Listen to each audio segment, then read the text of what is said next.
Part of the partnership, Bott Waterhouse. Adrian, how's everything else? Everything's going great, Richie. Beautiful sun? Absolutely beautiful. How do you go in the beach weather? Oh, look, It's not beach weather yet, but... Not yet. Board shorts or Speedos are you? No, boardies, man. Not that game yet. You don't get down the budgie smugglers? No, not quite. I don't get to quite see the beach too often, you know, and I think the tan probably tells that. You got the racing tan. Exactly. Right, what about the Fury? She got Joyfilly in New Zealand, but now it's Joyfilly Owls. Yep. How's she done? Look, still learning a lot about it. Nice filly, settled in really well. Respected New Zealand form. It was good to see Melody Bell come over and perform so well in the Queensland Carnival. Very much so, yeah. So she got some good form around her. Look, I think she'll be better when she gets over a little bit further.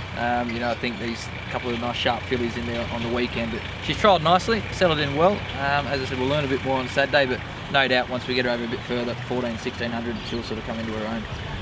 One of the tough horses in the stable, Ecuador, he goes around in the tramway, was outstanding behind Winks and Fox Play. She's not there this week, and I think she's felt the run. Your bloke's back, he's back Ecuador. He's backing up, so look, he's in good order. Tough horse, as you said. Look, really happy with him. Thought well weighted in this race. You know, stepping back from weight for age to the set weights and penalties. So he gets in really well. Very happy with where he's at. Thought he worked nicely on Tuesday morning on the course proper. So. Look, I think he's a great chance on Saturday, one of our better chances for sure. Sending one to Melbourne, how do we do it? The Hualalai. the Hualalai? Hualalai, he's settled in really well. You know, he's had a couple of weeks down there, and Steve Baster's got a good feel for him down there already, and very happy with what we've seen from him. 1200 is probably not his go.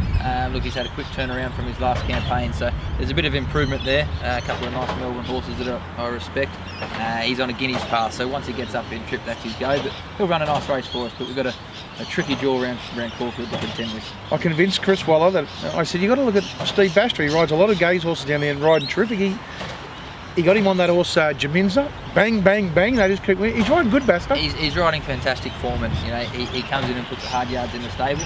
So look, we're willing to reward anyone that comes and helps us out and does the hard yards, and he's exactly that.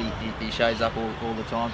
A great guy, nothing's a problem. Good bloke, you know, yeah. Such a great attitude to life and to racing. So it's a pleasure working with him, and it's great having him on the team. I'm asking everyone about the climbers, Everest. How's English? Super.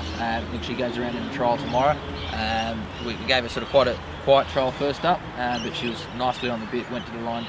Nicely held, strongly, ran through the line strongly. Tomorrow we'll see a bit more, give her a nice hit out, and then a couple of weeks we'll see her first up. Every time we talk about the Everest, they show a replay of the TJ Smith.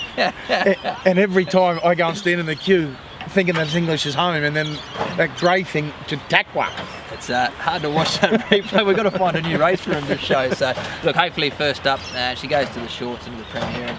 And I'd like to think she performs well fresh, and she some of her best racings at Randwick. So hopefully she can come out and win that well, and that can be the new highlight reel for the Everest. Anything else going to pop up? How's Siege Quebec going? Siege Quebec's going great. At this stage we'll look to the Run to the Rose. And then the Golden Rose. So the Golden Rose is the main aim with him. You know, obviously we'll bump into the likes of Pariah and whatnot in the Run to the Rose, so it'll be a good match up there. A Colt, which I think's you know, sort of improving all the time. He ran second in the up and coming. There's a horse called Gold Standard. He won here at Canterbury. Remember that day when he did a stack of work? One here at Canterbury. Smart Edge come out of that race and won at Warwick Farm. I think the form stood up very well. Unbelievable. You know, huge race in the up and coming. He'll step up to the 1500. Should suit him down to the ground. So he's a nice one for us to follow. You're building towards a good spring. I hope so. You know, we've got the right horses there. Hopefully they're peaking at the right time, and you know, it's all we can ask. I use a bit myself. How much product goes into that air? No, look, it's you know, it's important to look your best, Richie. Good luck. Cheers, thanks. Adrian Bott.